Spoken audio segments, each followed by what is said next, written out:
Buenas tardes, mi nombre es Gustavo Molina, llevo la coordinación estratégica del instituto. El día de hoy nuevamente vamos a ver la parte 2.b del análisis del contexto, básicamente, circunscritos al análisis de las causas. Como parte de la preparación al análisis de la teoría de cambio del instituto. El contenido del día de hoy, pues básicamente revisar nuevamente el mapa de teoría de cambio para saber dónde estamos, identificar y definir y analizar las causas y hacer una conexión con pues ya la última parte del análisis del problema, que es identificar los factores y los problemas. En la teoría de cambio, pues básicamente estamos en el análisis del contexto. Ya vimos los nudos, cómo se van a amarrar con las causas, y hoy pues básicamente vamos a hacer esto. Pues esto va a sentar las bases, tanto los nudos como el análisis de las causas, de la identificación de los factores y los problemas que finalmente se han definido y se revisarán, digamos, ¿verdad?, de forma participativa y consultiva en el instituto para la definición final de la teoría de cambio. ¿Cuáles son las causas que nosotros hemos identificado? Pues básicamente las causas responden a los 4 nudos estructurales que tenemos definidos, que son las 4 grandes crisis. La primera es la democrática política, digamos, ¿verdad? La segunda es la económica tecnológica, la tercera es demográfica y la cuarta es ecológica. No importa tanto el orden, digamos. Y cada una de estas pues define una serie de macrocausas. Y para comentarles, las causas están diferenciadas en 3 categorías: macrocausas, mesocausas, microcausas, y luego pasamos ya a identificar factores y problemas. El día de hoy pues vamos a ver a detalle cada una de estas. Empezamos con la primera, que es la crisis, el nudo de la crisis de la modernidad democrática y sus macrocausas, mesocausas, microcausas.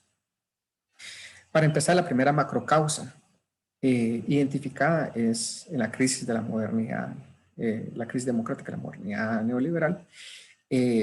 Básicamente es que los estados se mantienen coloniales, colonizados, colonizantes,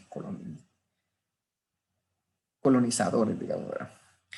Y la primera mesocausa identificada es que básicamente por esto mismo, digamos, ¿verdad?, por el Estado colonial, existe una dificultad de consolidar. Y por el Estado no nos referimos al gobierno, sino que al Estado en su conjunto, con su sociedad civil, política, pueblos, comunidades en general, ¿verdad?, el sector privado, todos. La primera mesocausa es que existe una dificultad de consolidar alianzas políticas entre diferentes frentes progresistas y pueblos.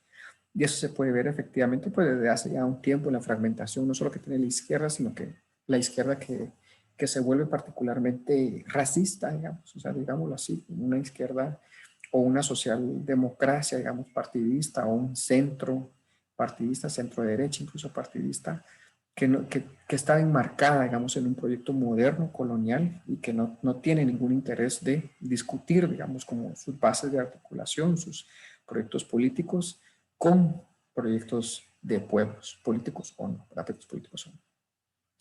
Y esto de alguna forma a nivel de microcausa, pues en lo que genera es un debilitamiento y una fragmentación de esfuerzos políticos y legales, de resistencias, pudiésemos decir, ¿verdad?, sobre temas estratégicos. Uno de estos, el de reglamento a los organismos biomodificados, el tema del agua, ¿verdad?, presupuestos, reformas sanitarias, de una perspectiva intercultural.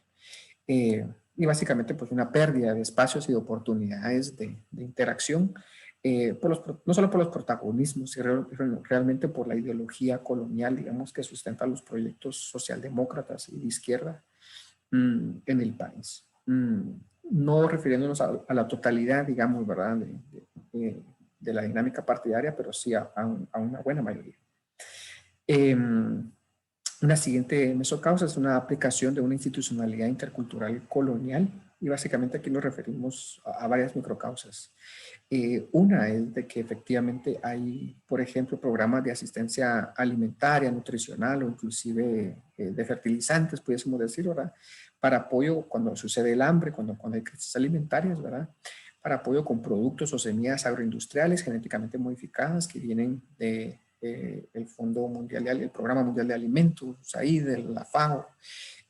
Entonces, en vez de pensar, por ejemplo, que esta asistencia técnica se puede, o que resolver el tema del hambre se puede hacer a través de los sistemas agroforestales o agrobiodiversos, digamos, ¿verdad?, ancestrales de la localidad, generalmente no lo vemos así, no se fomenta, digamos, como ese nivel, sino que pasamos al nivel internacional a traer semillas biogenéticamente modificadas, biofortificadas también, como hibridizadas, o metemos, por ejemplo, como pues el programa famoso de fertilizantes de 700 millones del Estado, metemos como tecnologías o inputs, digamos, ¿verdad?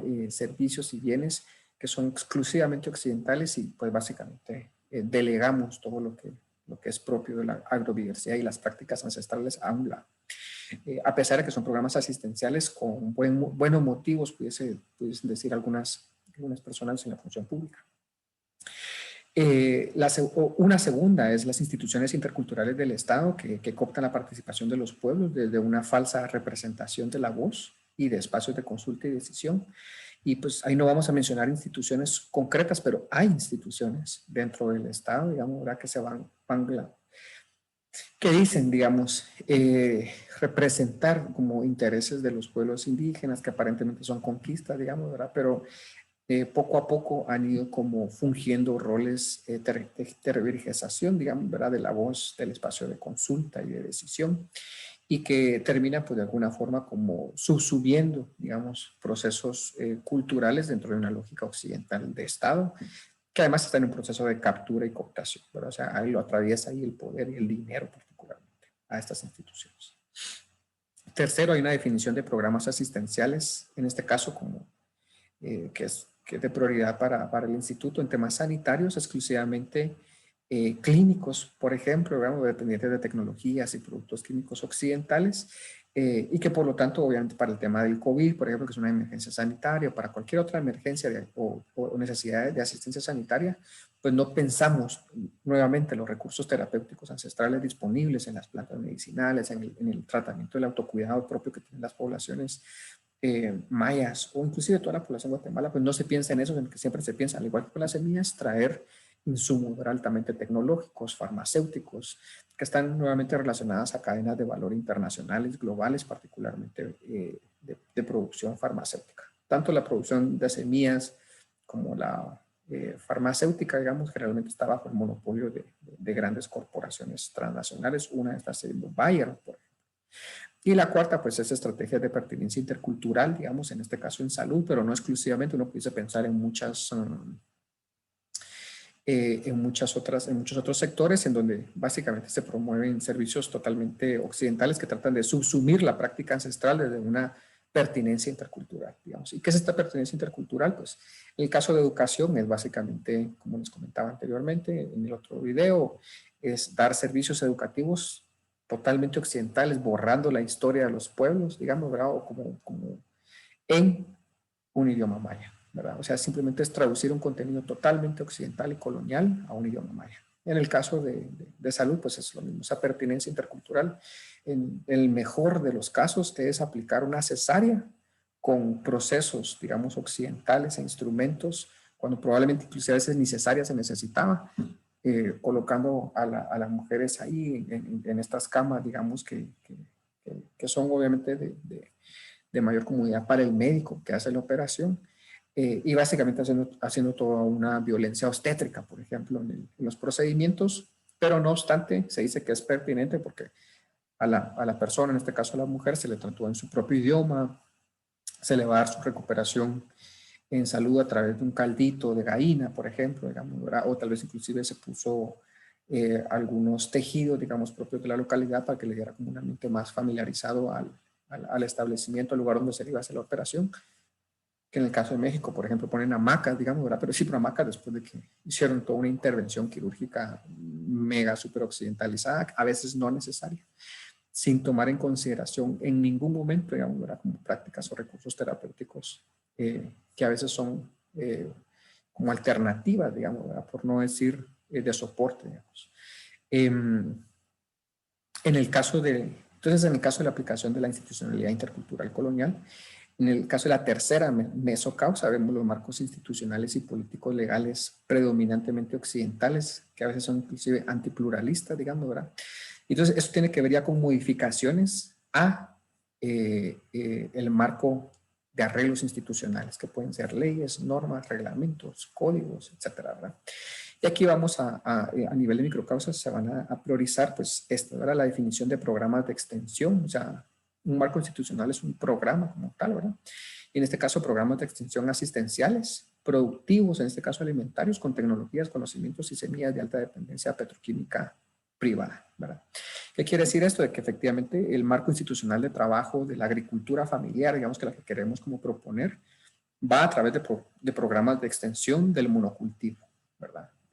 O de utilización de semillas híbridas, hibridizadas, digamos, biofortificadas, dirían algunos, y o transgénicas en el peor de los casos. En el peor de los casos. Y incluyendo, por ejemplo, entre otros programas, también como soportes asistenciales, como mencionaba anteriormente, fertilizantes, ¿verdad? Fertilizantes petroquímicos, que básicamente están bajo toda esta lógica occidental de producción de monocultivos en círculos cerrados de nutrientes, entre otros.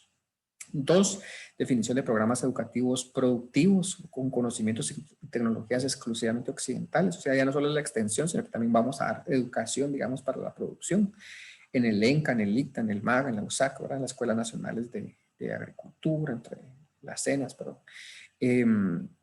Y todo esto no, sin ningún, nuevamente, ¿verdad? O sea, sin ningún remordimiento por dejar a un lado totalmente los sistemas agroforestales tradicionales o ancestrales, más bien, ¿verdad?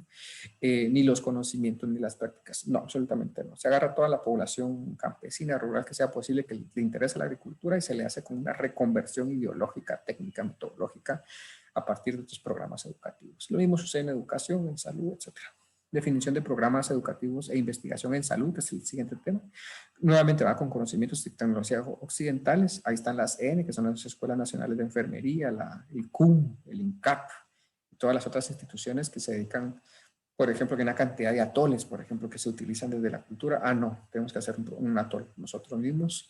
Y bajo la noción del atol para meter toda una serie ahí de reflexiones desde la visión nutricional occidental, digamos, atolizamos, digamos, una intervención occidental que tenemos haciendo el Incaparina. Pero no exclusivamente, o sea, toda la práctica médica, por ejemplo, occidental, no considera en lo absoluto, exceptuando con esta noción de pertinencia intercultural que es muy marginal, digamos, en la práctica sanitaria, en lo que transforma, pues básicamente lo que sí hace la formación de la medicina, digamos, en Guatemala y entre los pueblos, pues es básicamente un borrado, digamos, de la historia, de las prácticas, de los conocimientos.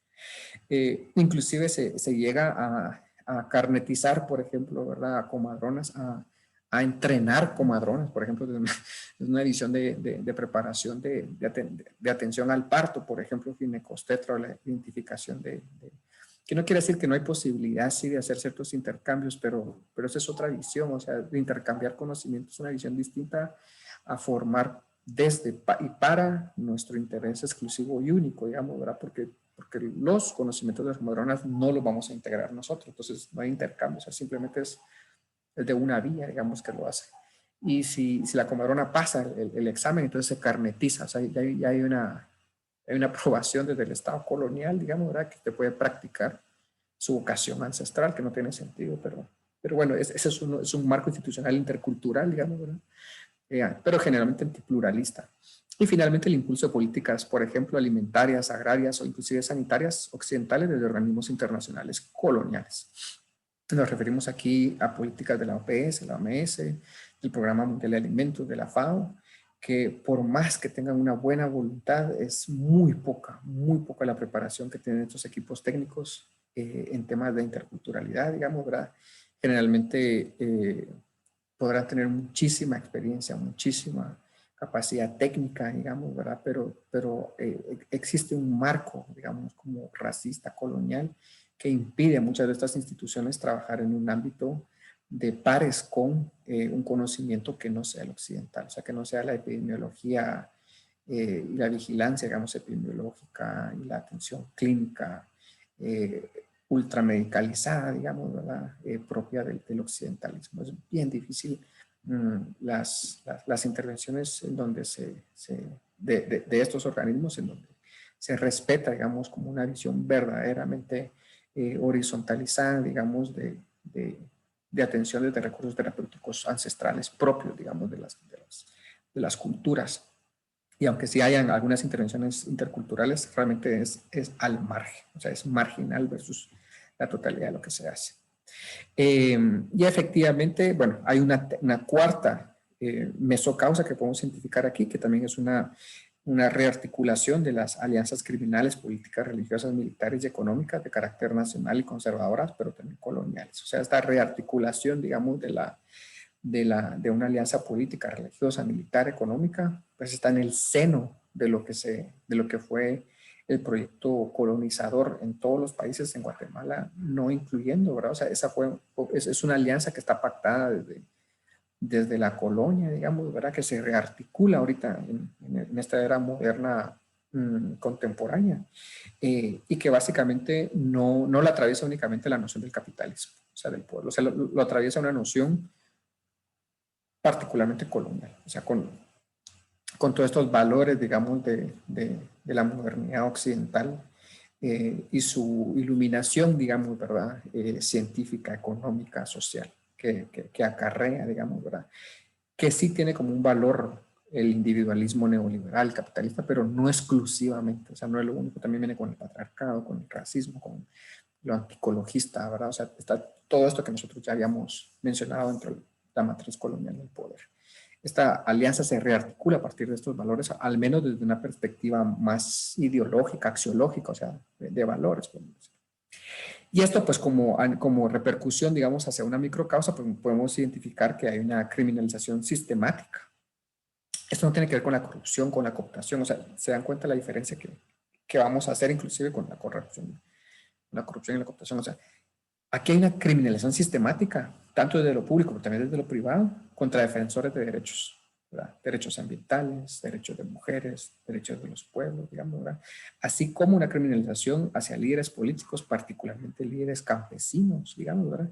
Y comunitarios ancestrales mayas. Hablemos de la Silón, los Aquí, las Aquilonel, por parte, ¿y quiénes hacen estas criminalizaciones?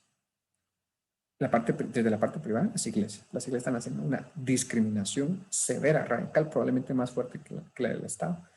Instituciones públicas, definitivamente, con la carnetización, digamos, de las comadronas, con no dejar entrar, digamos, a las comadronas a los centros de salud, o llegarlas a entrar, pero solo para regañarlas o inclusive para demandarlas penalmente y legalmente, digamos, ¿verdad? Por mortalidad, por muerte materna, digamos, ¿verdad? Y definitivamente empresas privadas. Pero entonces, no es que sea solo desde el gobierno, que hay una criminalización, digamos, hacia los pueblos y sus liderazgos, sino que también desde lo privado. O sea, las iglesias es una de las formas más importantes de esa criminalización que se hace, esa búsqueda concreta de liderazgos y su criminalización y su segregación y exclusión, pero también las empresas privadas lo están haciendo, las instituciones públicas también lo están haciendo. No exclusivamente el ejército y la policía, que es lo más visible, digamos, ¿verdad? Sino que hay instituciones que no en mala voluntad pudiesen decir ella misma, ¿verdad? Como les comento aquí, salud, por ejemplo, pero que sí lo hacen. Por ejemplo, aquí más directamente en contra de comadrones o en contra de los Aquij, los Agilonel, etc. Una segunda repercusión y una microcausa, digamos, de esa rearticulación colonial de las alianzas criminales es la discriminación por parte de iglesias, empresas, autoridades y proyectos sociales hacia prácticas. ¿Verdad? Ya no es únicamente la búsqueda de personas y liderazgos, sino que las prácticas en general, hacia las prácticas agrícolas, alimentarias, sanitarias, ancestrales, entre otras. Porque es brujería, ¿verdad? Porque ahí están en la iglesia diciendo que eso es de Satanás, por ejemplo, ¿verdad? O porque en el caso agrícola eso no sirve, eso ya no sirve, eso es de antes, eso es de pobres, digamos, ¿verdad? Campesinos pobres, eso ya simplemente no se hace, hay que reemplazarlo por algo mejor, una práctica occidental reciente de la universidad, no sé cuál, todo eso, digamos. Entonces hay una discriminación y aquí podemos pensar también, nuevamente, que es un actor que yo no mencioné, pero las universidades, o sea, no solo las universidades, sino que las escuelas, los institutos, cuya misión, digamos, ¿verdad? Es la modernización de las prácticas y los saberes, que como ya sabemos, la modernidad colonial, o sea, la modernidad es colonial, entonces la modernización es un sinónimo de la colonización. Entonces hay muchísimas instituciones de buena voluntad, inclusive ONGs gringas, ONGs guatemaltecas, ahí de los buenos guatemaltecos, ¿verdad? Los buenos somos más, que estamos de alguna forma colonizando, ¿verdad? Colonizando los pueblos, básicamente, desde las buenas voluntades. Y eso es parte, digamos, ¿verdad? De estos procesos de asimilación de las prácticas, de los conocimientos, desde todo lo que implica un borrado, digamos, ¿verdad? De instituciones ancestrales. Instituciones, me refiero no solo a mecanismos, sino que conocimientos, prácticas, saberes, infraestructuras, tecnologías, etcétera, etcétera, etcétera. Dentro también del macroproceso, perdón, de la macrocausa del Estado colonial, tenemos las últimas dos, que es una que es muy fuerte, que es, bueno, vimos un montón de cómo actores externos, digamos, están también como a nivel meso identificando procesos, digamos, de colonización, pero también este es muy importante, que es la propia subsunción de los propios sujetos y comunidades oprimidas, la subsunción de valores e ideologías coloniales, ¿verdad? De opresión, de discriminación y de anulación propia, ¿verdad? ¿Eso qué quiere decir?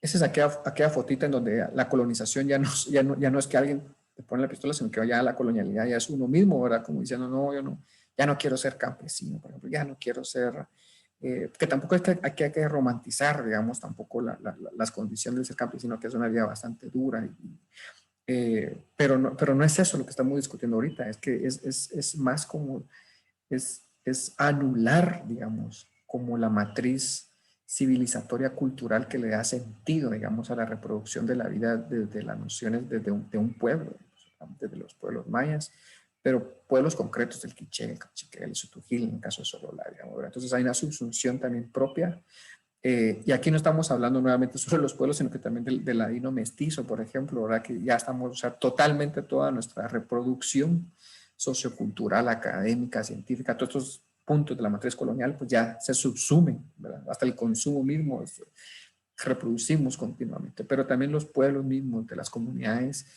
sustituyen, digamos, ¿verdad? Sustituyen, por ejemplo, consumos sanos por consumos mal sanos, ¿verdad? La Coca-Cola, no sé qué cosas que de repente ya está tanto ahí, ¿verdad? El alcohol también, o sea, el alcohol, cierto consumo, digamos, de alcoholes que además son producidos por la oligarquía, digamos, ¿verdad? Pues ahí está, o la sustitución de prácticas constructivas por la utilización del cemento, por ejemplo, a que es una de las peores empresas de la oligarquía que está haciendo y que además está criminalizando liderazgos.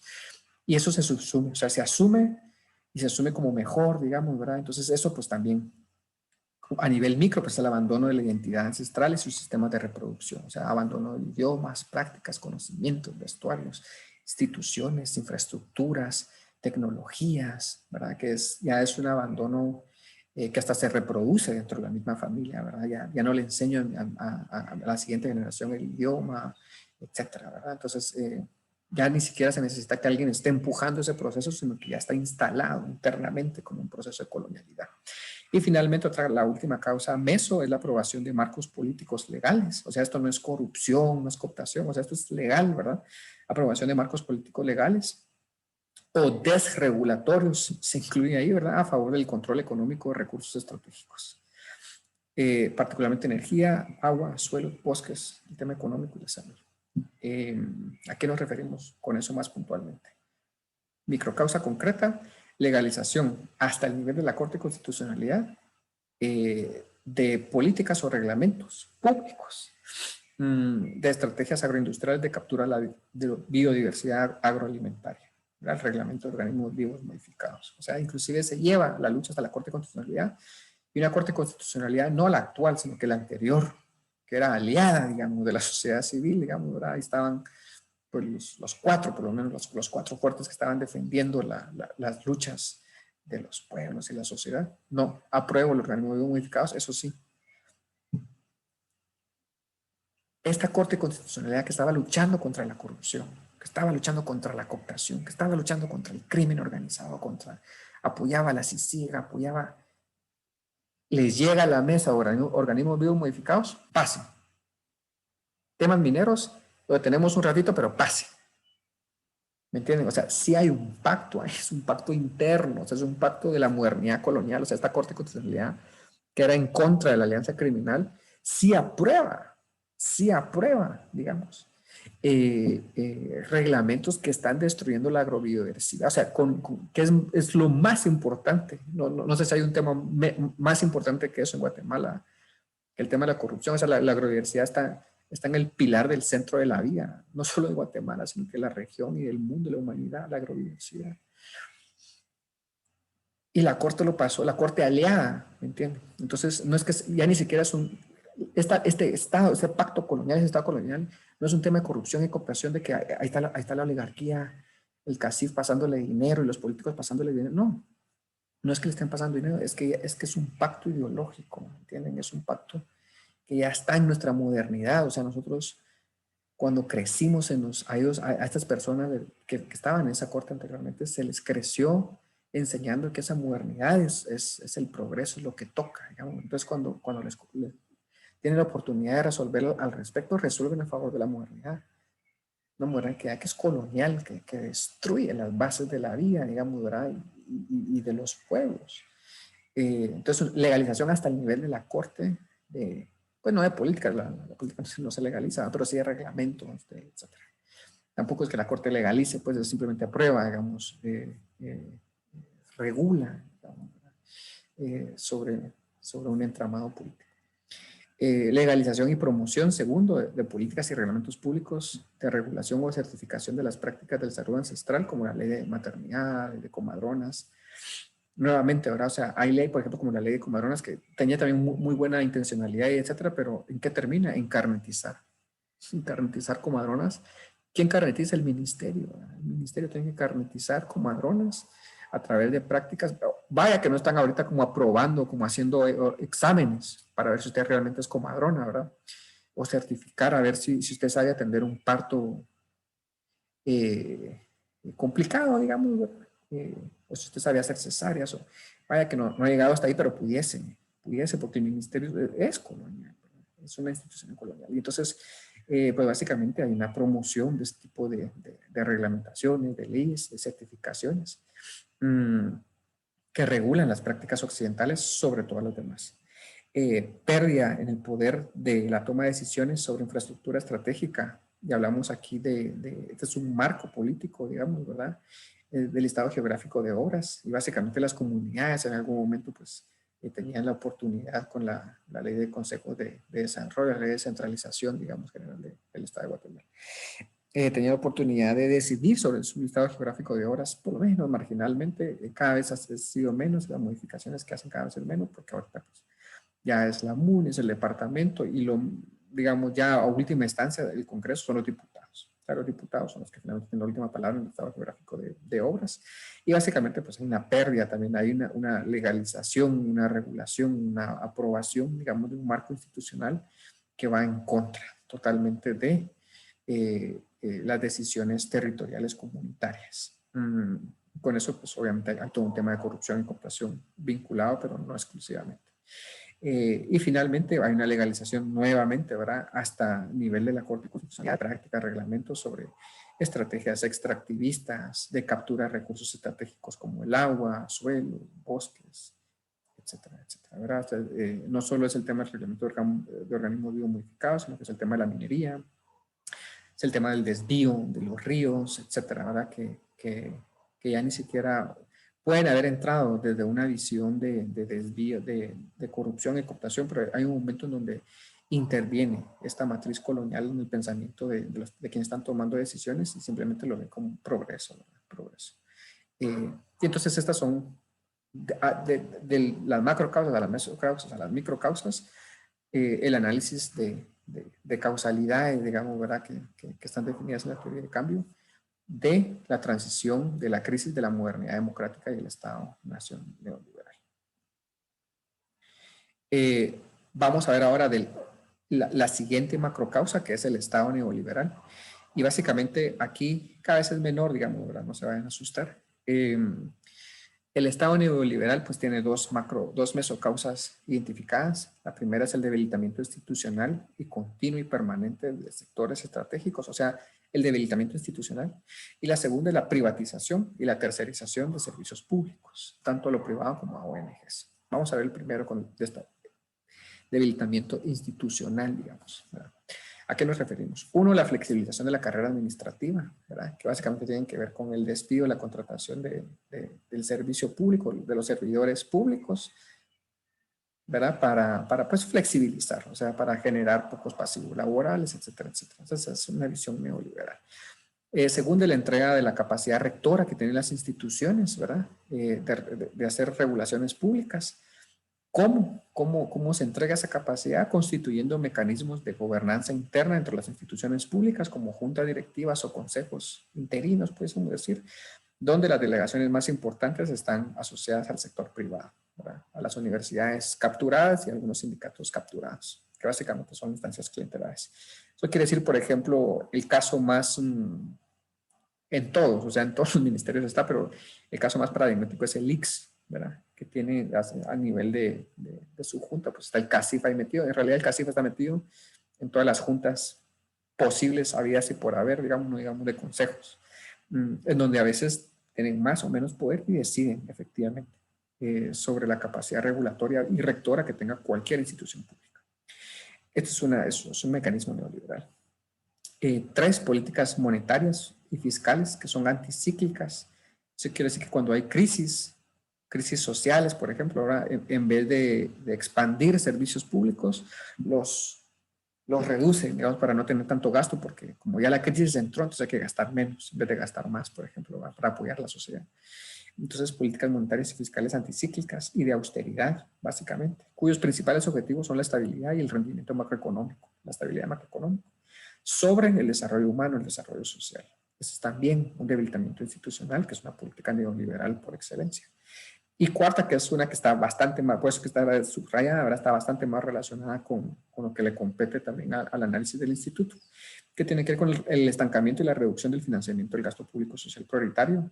Por ejemplo, gasto en salud, en educación, etcétera. O sea, no solo esos servicios son coloniales, sino que si no lo fueran idealmente o si todavía sirviesen de algo, pudiésemos decir que sí sirven, no es que no sirvan de nada, digamos. Si no hubiese absolutamente nada de servicio social, de servicios públicos, pues también estaría bastante peor la situación, pero digamos de que en algo aportan. Pero aún aportando colonialmente, hay un estancamiento y una reducción de ese financiamiento. Salud es el caso concreto, educación ha tenido un poquito de aumento, pero en general el gasto público social no se mueve. Y es uno de los más endebles de la región latinoamericana y del mundo, digamos, per cápita. Bueno, pasemos a la siguiente mesocausa, que es el Estado neoliberal está, por un lado, debilitando la institucionalidad pública hacia un Estado mínimo, y por otro lado está reduciendo a través de la privatización y la tercerización de servicios. Y aquí vamos, pues, primeramente a la primera gran ola, digamos, que es el primer microcausa, que es la privatización de servicios y recursos estratégicos en el país a través de olas internacionales de ajustes estructurales, ¿verdad? A través de mecanismos de endeudamiento, del BID, del Banco Mundial, del Fondo Monetario Internacional. ¿Qué se privatizó? Se privatizó estructuras estratégicas de cualquier país, la estructura energética, por ejemplo, telecomunicaciones y transporte. O sea, son cosas que las centrales capitalistas no privatizan necesariamente, ¿verdad? Porque son sectores, son inversiones estratégicas, eso no se toca. Pero bueno, aquí se entregó así gratuitamente, se privatizó. La tercerización sistemática de servicios públicos también. Tercerización es como dar ciertos servicios para prestadoras privadas, ¿verdad? Estratégicas, dárselas al sector privado, lucrativo y no lucrativo. Ojo, a ONGs, particularmente salud, ¿verdad? ¿Cuántas ONGs no empezaron a entregar servicios de salud? Que el famoso programa de extensión de cobertura desde Karen Sloan en 1995 en adelante, digamos, ¿verdad? Que aprobaron estas políticas educativas, desde el PRONA, se me fue ahorita, el programa de salud, se me fue ahorita. Pero que básicamente son tercerizadas, o sea, es entrega de los servicios públicos a ONGs. Algunas pues la hacían bien, pero en general no. Y que, bueno, hay estudios, digamos, que básicamente indican que se retrasó la inversión pública social fuertísima, no se construyó infraestructura, no sé. Cuando esto se entregó de regreso al sector público, digamos, luego de varios años, 25 años, digamos, ya trabajando, no había mayor infraestructura, no había mayor mayores condiciones, digamos, ¿verdad? Como implementadas, no obstante haber gastado miles de millones. En temas de la gestión medioambiental, ahí tal vez se va a reír nuestro consejo asesor, digamos, ¿verdad? Que tengo el ojo. Que efectivamente hay muchas ONGs que ya se volvieron empresas familiares de gestión de reservas naturales, ¿verdad? O sea, es entregarle suelo a familias para que las gestionen, sacando a todas las poblaciones que están ahí metidas y haciendo una conservación, digamos, in situ, privatizada, básicamente, sin ninguna intención de utilizar base comunitaria o conocimiento ancestral para esto, y que básicamente terminan fungiendo como ingresos permanentes de la familia, ¿verdad? Porque además, pues sí, son familiares. Igual de los servicios energéticos, el transporte y otros. Entonces, la tercerización ya no se privatiza completamente, porque sería el escándalo que las ONGs estén privatizando. En este caso, la tercerización es más de ONGs. Pero sí hay mucha ONG que está fungiendo, pues, roles, digamos, recibiendo como financiamientos públicos para hacer cosas que el Estado pudiese hacer, aunque, pues, afortunadamente tal vez no lo está haciendo, porque lo haría también, no sé si peor, digamos. Pero bueno, hay toda una discusión. Lo que sí es que sí sucede, ¿verdad? Hay una tercerización de esos servicios. Tercero, la entrega pública, expansión privada de territorios a megaproyectos extractivos, hidroenergéticos y agroindustriales, ¿verdad? Con producciones de externalidades altas, o sea, con contaminantes, digamos. ¿Qué quiere decir esto? Es de que desde el MEM y el MAR se entrega el territorio guatemalteco a corporaciones internacionales, para que hagan esto. Es el Estado neoliberal, ¿verdad? La famosa inversión extranjera directa, ¿verdad? Si traemos mineras aquí, vamos a crecer más y vamos a ser menos pobres. Y ¿verdad? ¿Y cuáles son los resultados? Pues bueno, ya lo sabemos. Y la última, la pérdida de competencias técnicas y políticas administrativas, precisamente por esa neoliberalización, digamos, de la función pública. Que por lo tanto, ya los equipos técnicos, medios, los que no están tan capturados, digamos, ¿verdad? Ya tienen bastante dificultad de alcanzar resultados de política pública eficaces. O sea, realmente ha habido un debilitamiento de la capacidad y las competencias de la función pública, digamos, ¿verdad? Al punto que la mayoría de instituciones tienen muy baja efectividad y eficacia, digamos, ¿verdad? Salvo algunas excepciones, algunos ministerios que tal vez el Mineduc es el que mejorcito trabaja en el país. Y el último, bueno, el penúltimo, que es, bueno, ya pasamos el Estado colonial, el Estado neoliberal, ahora pasamos al Estado cooptado o capturado, digamos, ¿verdad? Y aquí tenemos una mesocausa identificada. Pueden haber varias, pero esta es la que más interesa, aunque ustedes pueden sugerir otras. Es el control de instituciones estratégicas en los tres poderes del Estado, ¿verdad? Que es la captura, ¿verdad? Una cosa es la neoliberalización, que es vender las cosas. Otra cosa es la colonialidad, que es darle un contenido colonial a todo lo que se hace, digamos, ¿verdad? Que no interesa tanto el Estado, pero sí el Estado como mecanismo para capturar, digamos, conocimientos, prácticas, suelos, ¿verdad? Para avanzar el proyecto moderno occidental, ilustrado, digamos, en las ciencias, en las artes, en la política. Y el Estado cooptado sí es de captura, ¿verdad? Capturar, ¿verdad? Como espacios de poder. Y básicamente aquí es la captura de la Corte de Constitucionalidad, la Corte Suprema de Justicia, la USAC, ¿verdad? Las universidades a través de sus facultades de derecho, pero miles de otras, el Banco de Guatemala, el Congreso, el MINFIN, todos los ministerios, cada quien aquí pudiese pensar, bueno, en ambiente, ¿está capturada las instituciones o no? ¿Cuánta cosa no se puede decir de eso? En el agro, digamos, en la agricultura, ¿está capturada las instituciones? En salud yo les puedo comentar miles de cosas, ¿verdad? Entonces, a nivel micro, lo que está identificado ahorita es, a un nivel que nos interesa, es que hay una captura de niveles de gobierno a nivel comunitario de COCOES. En el caso de la Municipalidad de Guate son los CUF, ¿verdad? Los CUF, los Comités Únicos de Barrio. Creo que son capturas que existen a nivel comunitario, municipal y departamental, ¿verdad? O sea, definitivamente hay una cooptación no solo de grupos de poder, sino que también de alianzas criminales, narcotraficantes que tienen municipalidades y gobernaciones departamentales a todo nivel, digamos, a nivel nacional, digamos. Segundo, el control estratégico por parte de la oligarquía de instituciones rectoras y marcos legales como ministerios, leyes, reglamentos, ¿verdad? Que regulan los principales recursos estratégicos del país que están en disputa, ¿verdad? El agua, la energía, los suelos, los bosques, los recursos financieros, así como también la captura de la política laboral, definitivamente, ¿verdad? Con el salario mínimo, pero no exclusivamente. La política fiscal que está capturada, la política monetaria que está capturada, y el modelo económico nacional a través del MINECO y PRONACOM, digamos, ¿verdad? Entre otras. Y que sí, efectivamente, como les comentaba, o sea, a la oligarquía, la más seria, la más estratégica, digamos, ¿verdad? No le interesa estar como corrompiendo funcionarios públicos, que sí lo hacen, sino más bien utilizar sus tanques de pensamiento, porque esos sí son tanques, digamos, esos sí son, es artillería pesada, Fundesa, el 100, parte de así, es, podemos decir, ¿verdad? Que así de más o menos, pero sí, o sea, no voy a decir que no, que está de alguna forma como desarrollando pensamiento estratégico, el IPCC, digamos, el Instituto Privado de Cambio Climático. Aunque hay personas ahí excelentísimas, ¿verdad? Por su trabajo, pero que honestamente están fungiendo un rol de apoyo, digamos, a la producción de conocimiento que va a ser utilizado para capturar, digamos, instituciones, recursos, territorios, ¿verdad? Entonces la oligarquía, más lo que le interesa es capturar instituciones, ¿verdad? Leyes, mecanismos, reglamentos, hacer políticas que les permitan a ellos como reproducir su proyecto, ¿verdad? Su proyecto económico moderno.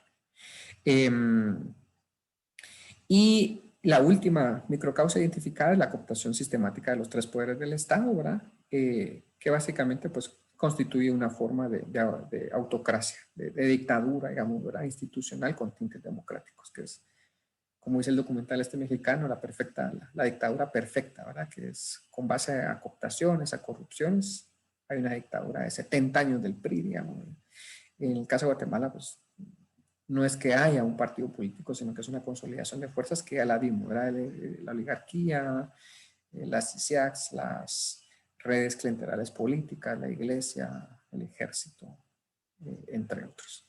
Esa es la cooptación del Estado con sus microcausas y la corrupción del Estado, y con eso terminamos la crisis democrática neoliberal del Estado-Nación. Es el Estado corrupto, que es la última macrocausa, y identificamos una mesocausa importante, que es la malversación de fondos públicos, digamos, ¿verdad? Esa malversación incluye ¿qué? Desvío, sobrevaloración, sobrecargos indirectos, sobre y mala utilización, digamos, ¿verdad? En la compra y prestación de servicios y bienes públicos, por múltiples razones, digamos, ¿verdad? Pero básicamente es como efecto. Y a lo que resulta, digamos, como microcausa es a la reducción y a la disponibilidad de ingresos y recursos financieros suficientes para la producción de bienes y servicios públicos sociales, digamos, ¿verdad? Cuando colapsó el sistema público, cuando se robaron tanto dinero, el sistema público de salud, cuando se robó tanto dinero, Valdetti y Otto Pérez, que colapsaron la red hospitalaria completa del país, ¿verdad? Pero no digamos la alimentaria también. Por otro lado, entonces, bueno, hay una reducción de la disponibilidad de ingresos. La segunda es que hay altos costos de transacción para modificación de arreglos institucionales que favorecen la correcta utilización de los servicios y bienes comunes, digamos, ¿verdad? ¿A qué se refiere eso? A altos costos de transacción. Es que cuesta mucho sentarse a hablar con una persona corrupta, digamos, en la municipalidad, pues, que es lo más cercano, para que pase una serie de leyes o de reglas, no de leyes, sino que de reglamentos o de políticas municipales que favorezcan, digamos, a los pueblos o a las comunidades. Cuesta menos que no haya dinero, no haya un intercambio de preventas de cosas, etcétera, salvo que sea una municipalidad aliada, pero en la mayoría de casos si está corrompida, digamos, ¿verdad? Si está capturada por procesos de corrupción y otros, pues básicamente es muy difícil sentarse a discutir y a negociar. Eso es a nivel municipal, a nivel departamental peor, y a nivel ministerial o del OJ o del Congreso y la Corte. Es imposible, esas son otras ligas de cooptación y de corrupción, ¿verdad? O sea, ahí se maneja mucho dinero, mucho poder. Y finalmente la institucionalización de la anomia dentro de culturas. La anomia es pues un poco lo que está aquí descrito, ¿verdad? Que es una desorganización destruida social, digamos, ¿verdad? En este caso dentro del Estado, donde las y los funcionarios públicos particularmente, pero también podemos pensar en cierta sociedad civil, se encuentran en un aislamiento individual, ¿verdad? y que es consecuencia de la incongruencia de la organización administrativa y jurídica, digamos, de sus instituciones o de la sociedad, y por una falta de certeza, digamos, ¿verdad? En este caso, ética, política, de las normas sociales. Que en el caso de las estructuras públicas es una falta de certeza por la destrucción que hay de las instituciones debido a la corrupción, ¿verdad? O sea, las redes clientelares destruyen a tal punto las instituciones por dentro, las carcomen, y entonces los funcionarios públicos decentes, pues básicamente entran en una anomia, ¿verdad? O sea, entran en una individualización extrema, digamos, de su comportamiento, de su práctica, ya totalmente, pues aquí no se puede hacer nada, yo hago lo que puedo, las cosas nunca cambian, si hago un poco, más bien me va mal, me critican porque estoy haciendo, me piden ser corrupto, no quiero, y bueno, eso es a lo que termina. Ese es del lado del Estado colonial. Ahora vamos al nudo de la crisis económica. Aquí es menor, o sea, cada vez es menor. La primera fue una de las más fuertes. Y básicamente aquí lo que identificamos, una de las macrocausas más importantes, es la transición hasta una producción autonómica de bienes y servicios básicos, o sea, la autonomía, la automatización de los procesos. Y como mesocausa que va en la que se va a reflejar es en la pérdida de empleos en sectores básicos que ya mencionábamos en las presentaciones anteriores, particularmente en el sector de manufactura, construcción, minería y agricultura y otros servicios básicos. Y como microcausa, que es lo que va a generar, digamos, ¿verdad? Es la potencial caída de la disponibilidad del trabajo migrante y por lo tanto la reducción de ingresos por remesas. Eso quiere decir que mucha gente que actualmente tiene familiares en los Estados Unidos, en este proceso de transición de la automatización, probablemente pierdan ingresos que vienen de esas remesas por el desempleo de sus familiares, por la expulsión de sus familiares, por haber perdido el empleo a favor de esta automatización, digamos, de las fábricas. La segunda macrocausa es un modelo de crecimiento infinito, basado en la producción, consumo y desecho lineal, digamos, ¿verdad? Y eso pues básicamente son las grandes aceleraciones. La mesocausa son las grandes aceleraciones, pero que nosotros definimos aquí como el aumento logarítmico de la actividad económica y el consumo, ¿verdad? Energético, materias primas, de desechos, sin límites físicos, sin límites planetarios, ¿verdad? Son las grandes aceleraciones del ciclo de nitrógeno, de la producción de papel, del consumo energético, de la producción alimentaria. Y eso, pues, ¿qué es lo que genera? Cambios en el uso del suelo, cambios en la diversidad biológica, cambios en los procesos biogeoquímicos, cambios en los patrones climáticos y cambios en los servicios ecosistémicos. Ok, entonces esto básicamente lo que genera es el cambio global, ¿verdad? Estas son las dimensiones del cambio global. Y la última macrocausa del nudo, digamos, de la crisis tecnológica económica es que cada vez más hay diseños organizacionales y empresariales neoliberales. No solo empresariales, organizacionales, me refiero a las ONGs. Y básicamente aquí es un aumento de la concentración. Una de las mesocausas es el aumento de la concentración oligopólica de la producción global de alimentos biotecnológicos. O sea, cada vez se hacen monopolios, ¿verdad? O sea, es Bayer comprando ya no solo todas las farmacéuticas, sino que también a Monsanto, a Syngenta, y Bayer ya es el monopolio alimentario y farmacéutico y biotecnológico del mundo. O sea, cada vez hay una concentración, todavía no es monopólica, porque todavía hay un par de empresas más, pero es oligopólica, o sea, de varias megacorporaciones. ¿Y eso en qué repercute, digamos, verdad? Repercute en que hay un fortalecimiento y un impulso de estrategias agroindustriales de sustitución de sistemas agrícolas campesinos a escala global, digamos, ¿verdad? No solo desde la visión de los organismos biomodificados, de la bioingeniería, sino también desde la bioingeniería de la hibridización de los biofortificados, ¿verdad? Mucho ojo con esas estrategias. Hay unas estrategias agroindustriales de concentración de suelos, ¿verdad? O sea, para que yo les decía que el land grabbing, digamos, ¿verdad? La captura de suelos para la producción de alimentos para otros países, o bien de captura de suelos para pruebas en campo, digamos, ¿verdad? De la soya transgénica, el maíz transgénico, todos los transgénicos. Estrategias agroindustriales de control del agua, definitivamente, digamos, ¿verdad? Porque va asociado el tema de la producción de suelos, pero aquí también inclusive podemos pensar que también hay una matriz como hidroenergética, como vinculada, y estrategias agroindustriales de sustitución de la biodiversidad alimentaria. Y esto no es que sea como efecto de, no, es una estrategia concreta. Vamos como Monsanto, pero está Bayer, vamos a India y démosles a todos los campesinos de forma gratuita nuestras semillas de arroz, digamos, ¿verdad? Modificadas genéticamente, las no sé qué H, no sé cuánto, y que nos den a cambio sus semillas, ¿verdad? Las semillas que tienen de sus familias, ya se agarran las semillas y las queman. Y lo mismo en Guatemala, o sea, en cualquier país es una estrategia, digamos, ¿verdad? De meter a través de Disagro, de cualquier, digamos, empresa de distribución agrícola, semillas baratas, etcétera, pero recibiendo a cambio, digamos, ¿verdad? Semillas, las semillas que utilizan, por ejemplo, ¿verdad? Eso es en el peor de los casos. En el mejor de los casos, digamos, ¿verdad? Solo simplemente están distribuyendo y vendiendo las baratas.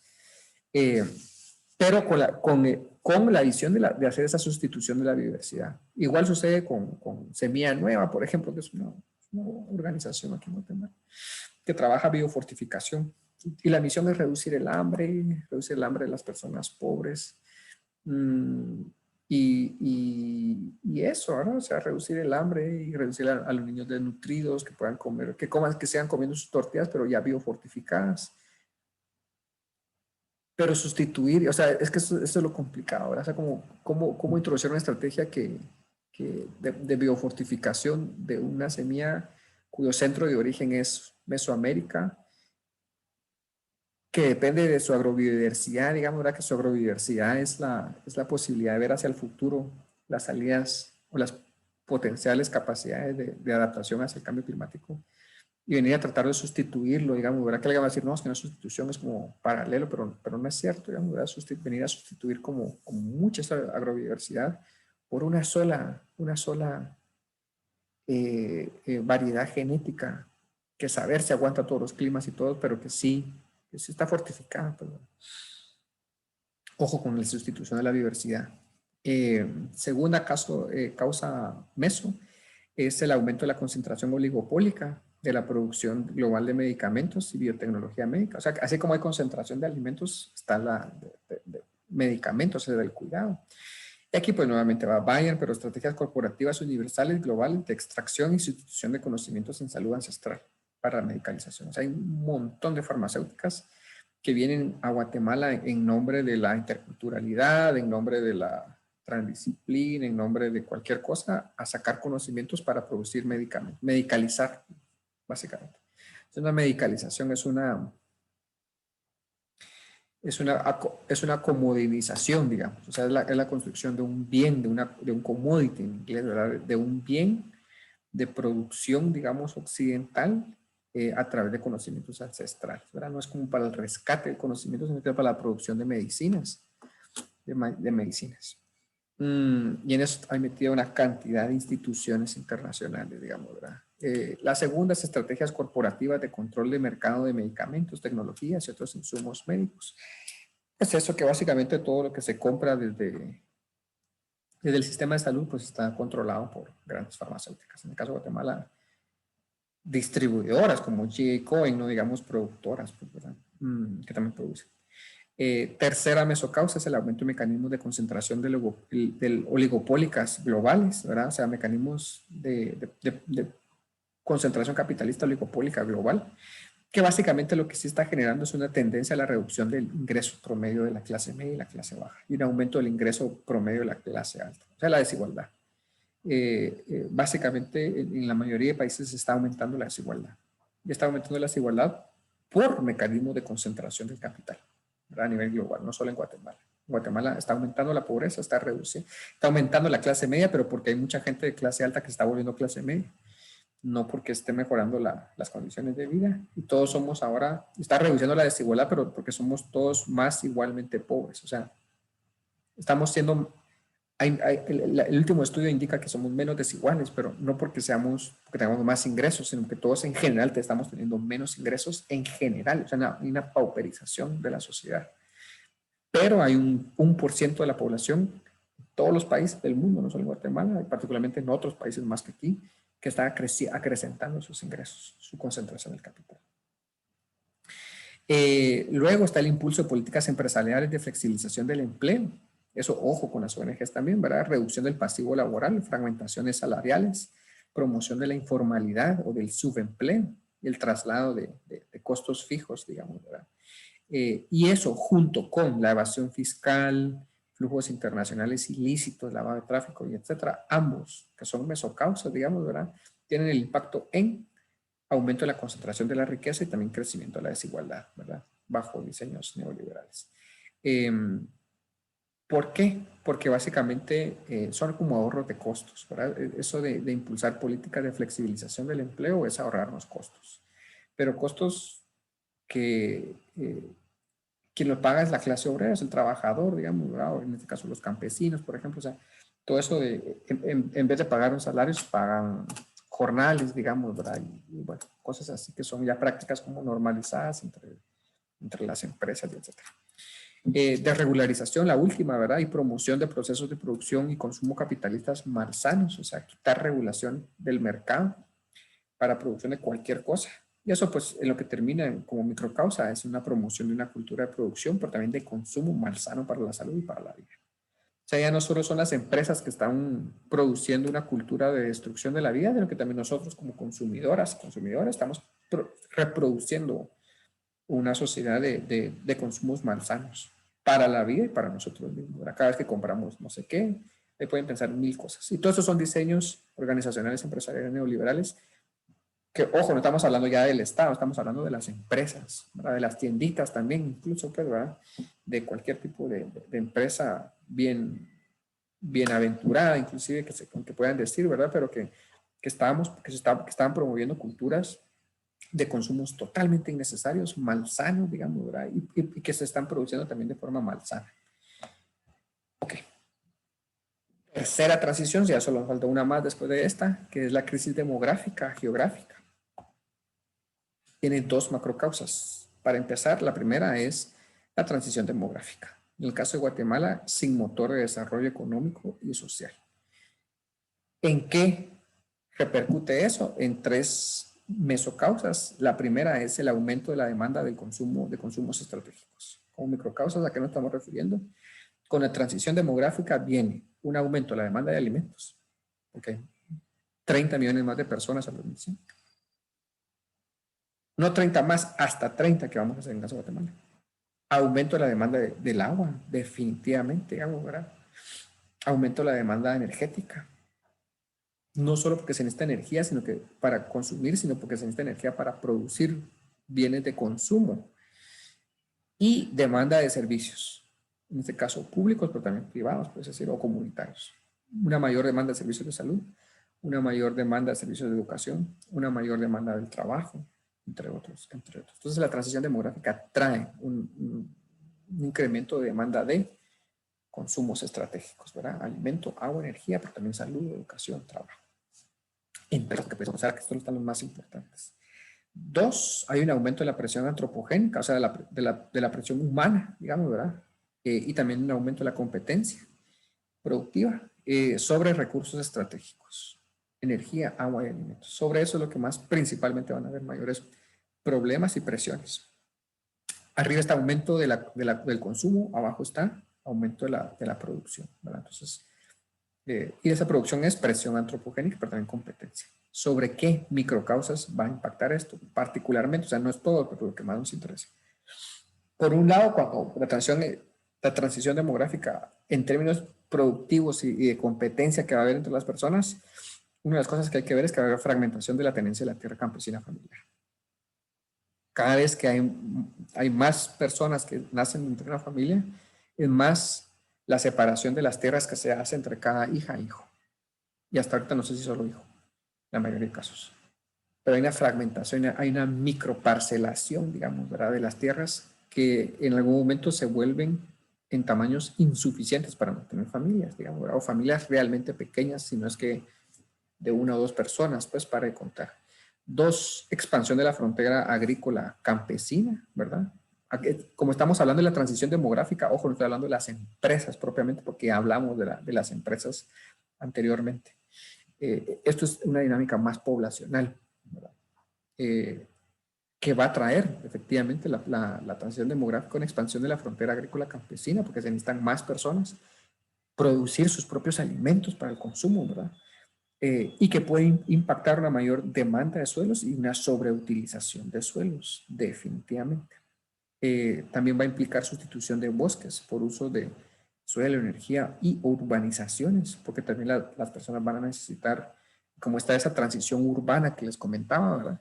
Y van a necesitar mayores causas, las ciudades van a crecer, las áreas periurbanas, si ustedes se recuerdan cómo era la cabecera municipal antes y cómo son ahora, pues esa expansión de la frontera urbana se hace generalmente sobre bosques, ¿verdad? Sobre bosques, donde hay.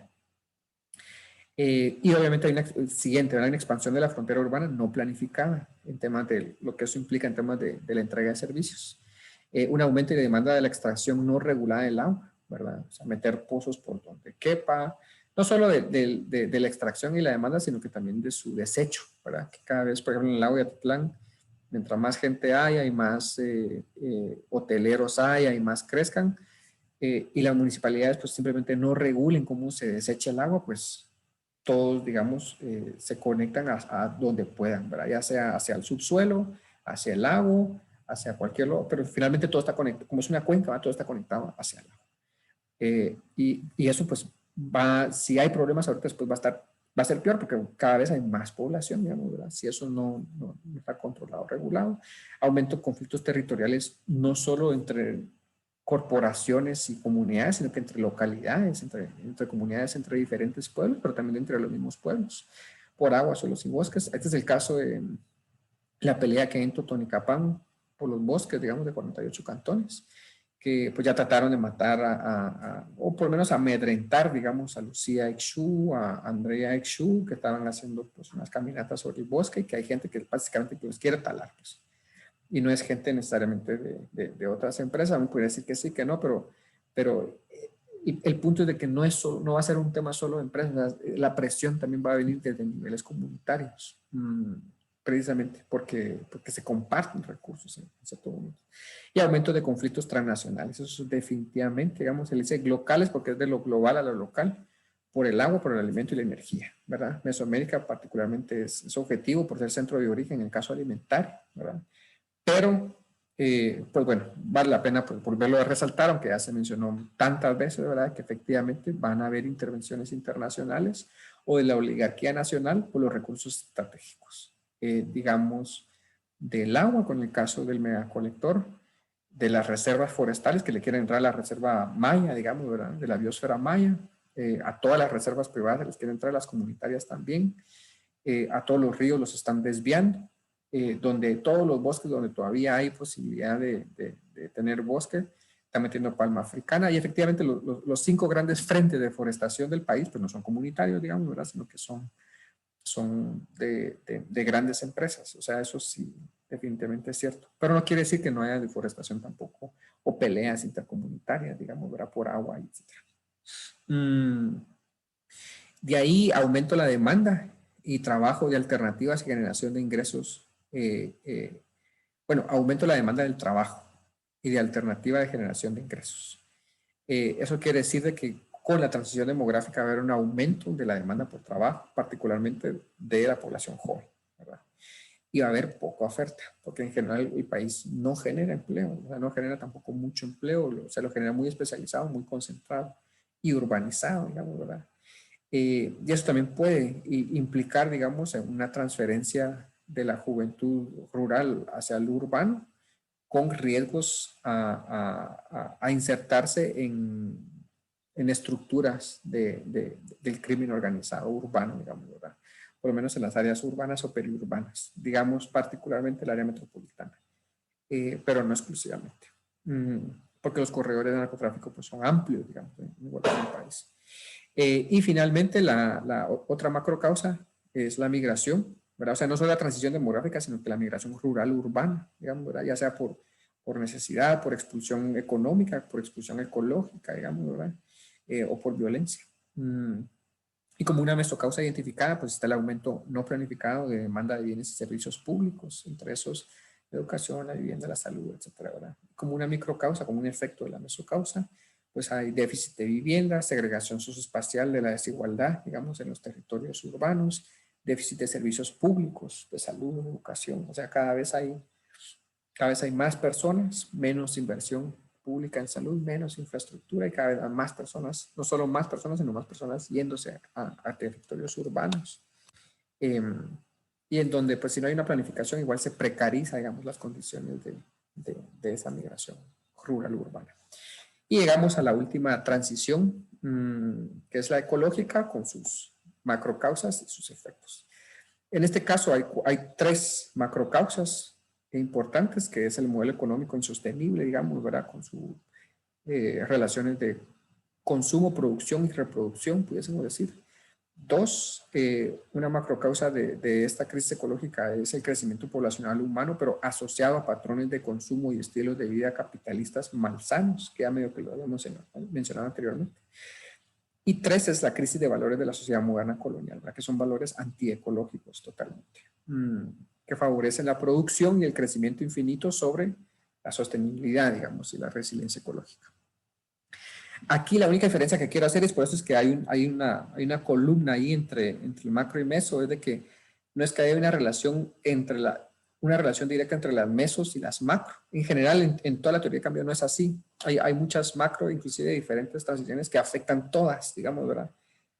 Vamos, yo les voy a pasar un documento donde se puede ver esas relaciones, pero es tanta la relación que a veces hasta confunde, por eso no lo quise presentar así.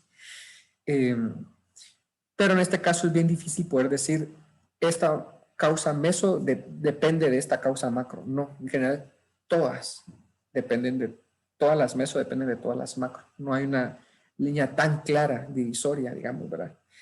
En el caso de la relación entre las causas meso y las micro, uno pudiese hacer como algunas diferencias, pero les voy a ser sincero, son diferencias virtual, teóricas, porque en realidad la mayoría de las causas meso implican cambios en las causas micro.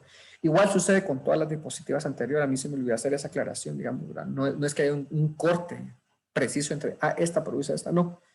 Realmente el Estado neoliberal tiene efectos sobre un montón de cosas que están en el Estado colonial y el Estado corrupto y cooptado, digamos, ¿verdad? Impactan sobre todas en diferentes aspectos. Pero para no hacerlo, para no duplicar y triplicar y cuatriplicar y hacer como esa confusión entre miles de líneas, pues simplemente se decidió presentar así, digamos, ¿verdad? En este caso es bien difícil hacer la separación. Pero bueno, entonces el modelo económico insostenible, los cambios poblacionales asociados a consumos de vida capitalistas y la crisis de valores de la sociedad moderna colonial impactan en o producen las siguientes mesocausas, que tienen relación a las siguientes microcausas. Por un lado, la ganadería extensiva, los monocultivos extensivos, los incendios forestales, los asentamientos urbanos, particularmente los rurales, y el narcotráfico, el uso de la leña en las áreas rurales, el extractivismo desregulado de los bienes naturales y la sobreutilización de suelos. Estas son las principales causas del cambio del uso del suelo, ¿verdad? Siendo las más importantes los principales frentes, digamos, del cambio del uso del suelo, la ganadería, el monocultivo extensivo, o sea, palma africana, azúcar, todas estas, digamos, ¿verdad? Los incendios forestales y los asentamientos. Y la narcoactividad también, pero la narcoganadería, pudiésemos decir, digamos, ¿verdad? Estas son las principales. No quiere decir que la utilización de leña en áreas rurales no tenga un impacto de deforestación y de cambio de uso del suelo importante. Sí lo tiene, definitivamente sí lo tiene, en algunas áreas más que en otras. No es de romantizar, digamos, como esa utilización. Se puede en algunos lugares como mejorar o no, pero independientemente el hecho es que sí tiene como una relación de impacto. Definitivamente el extractivismo, ¿verdad? O sea, a gran escala, pues la ganadería, el monocultivo, el incendio de los asentamientos y probablemente el extractivismo que está ahí abajito, pero que son realmente los 5 grandes focos de cambio de uso del suelo en el país. Y la sobreutilización de suelos pues, definitivamente tiene un impacto en el cambio de suelo. Siguientes son lo que impacta en los cambios en la diversidad biológica. Son los cambios en los patrones climáticos, que además es una microcausa, digamos, ¿verdad? Entonces, una microcausa que está en la siguiente diapositiva es una mesocausa. Entonces, hay como una retroalimentación, o sea, en el clima es bien difícil, igual que en las otras diapositivas, pero aquí es más difícil, porque son ciclos de retroalimentación continua entre unas y las otras, no es que una generalmente vaya antes de la otra, y etcétera, porque una se retroalimenta a sí misma a través de las anteriores, digamos. Pero bueno, los cambios en la diversidad biológica se están sucediendo principalmente por cambios en los patrones climáticos, por la contaminación. Y contaminación, pensemos no solo desechos sólidos, plásticos, sino que contaminación de nitrógeno y de fósforo en el agua, miles de cosas, ¿verdad? La destrucción de ecosistemas, definitivamente, y eso tiene que ver con el cambio de uso de suelos, o sea, por meter ganadería, por meter monocultivos, por incendios forestales, por ampliar los asentamientos humanos, particularmente esas, digamos, en la narcoactividad, pues se están destruyendo ecosistemas y eso está generando cambios, pérdidas masivas de la diversidad biológica. La introducción de especies invasivas, como sucedió en el lago de Titlán, que una empresa de aviones, una aerolínea metió peces en el agua y eso hizo destrozos ecológicos. Por si no sabíamos, digamos, que yo no conozco la historia completa. Y la sobreexplotación de la naturaleza, o sea, la sobreexplotación de territorios, de lo que sea en general, digamos, ¿verdad? Todo eso cambios en la diversidad biológica. Cambios en los procesos biogeoquímicos. Ya decíamos que los procesos biogeoquímicos pues, son 4, digamos, el nitrógeno, el oxígeno, el hidrológico, etc. De los nutrientes, digamos, ¿verdad? Que están en los sistemas ecológicos y que esos vienen de alguna forma, se transforman, o sea, estamos generando el cambio de estos procesos biogeoquímicos, principalmente por la minería y la explotación de hidrocarburos, ¿verdad? Estamos sacando metano, dióxido de carbono, etcétera, a la atmósfera, ¿verdad? O sea, gases de invernadero. Cambio en el uso de suelos, definitivamente eso está afectando los procesos biogeoquímicos, los hidrológicos, los hidrogeológicos, etcétera. La producción de cemento, digamos, para ser muy concreto, pero eso puede estar en la explotación, en la minería y en la explotación, digamos, que es una forma de minería. Está generando cambios en los procesos biogeoquímicos, no solo por la contaminación que hacen los mantos freáticos y en el suelo y etcétera, sino por la destrucción de bosques que implican la producción de cemento. El uso extensivo de petroquímicos en la agricultura, digamos, ¿verdad? Aquí pudiésemos pensar que a menor escala, por ejemplo, con el maíz, etcétera, pues sí, o sea, definitivamente, no es que no, que a nivel de parcelas campesinas no se estén como cambiando procesos biogeoquímicos, por lo menos de microclimas locales, sí se está haciendo. Pero aquí más, honestamente, de forma más prioritaria uno pudiese pensar que estos cambios están sucediendo también a nivel de las grandes plantaciones, ¿verdad? Nuevamente, ¿verdad? De palma africana, de café, del banano, el algodón, el azúcar. Bueno, nunca menciono el palo eucalipto, pero sí, ¿verdad? Hay en Petén con el lule, etcétera, ¿verdad? Definitivamente. La mala disposición de desechos animales a gran escala, ¿verdad? La ganadería, definitivamente, o la narcoganadería, cambios en los ciclos biogeoquímicos importantes. La contaminación, digamos, contaminación metálica, química, desechos sólidos, digamos, ¿verdad? Las aguas, los ríos, importante. O sea, la contaminación del lago de Matitlán genera impactos sobre procesos biogeoquímicos.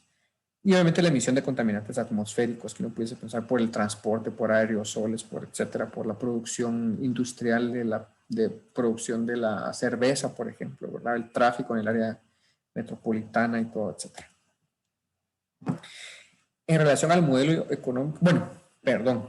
Y entonces aquí terminamos, ¿verdad? De entender cómo las mesocausas de las microcausas, cambio de suelo, cambio de diversidad biológica, pérdida de diversidad biológica, cambios en los procesos biogeoquímicos y las últimas que son cambios en los patrones climáticos y cambios en los servicios ecosistémicos, manteniendo siempre las mismas macrocausas, porque las mismas macrocausas que impactan en todas las anteriores impactan en estas.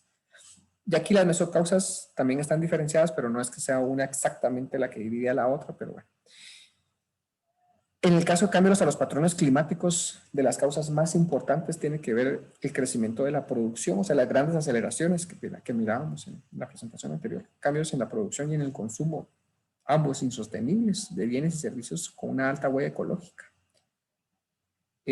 Nuevamente, ¿verdad? No es producción y consumo de cualquier bien y servicio, porque podemos estar produciendo hongos, digamos, ¿verdad? O el aguán, ¿verdad? El aguán en nuestras parcelas.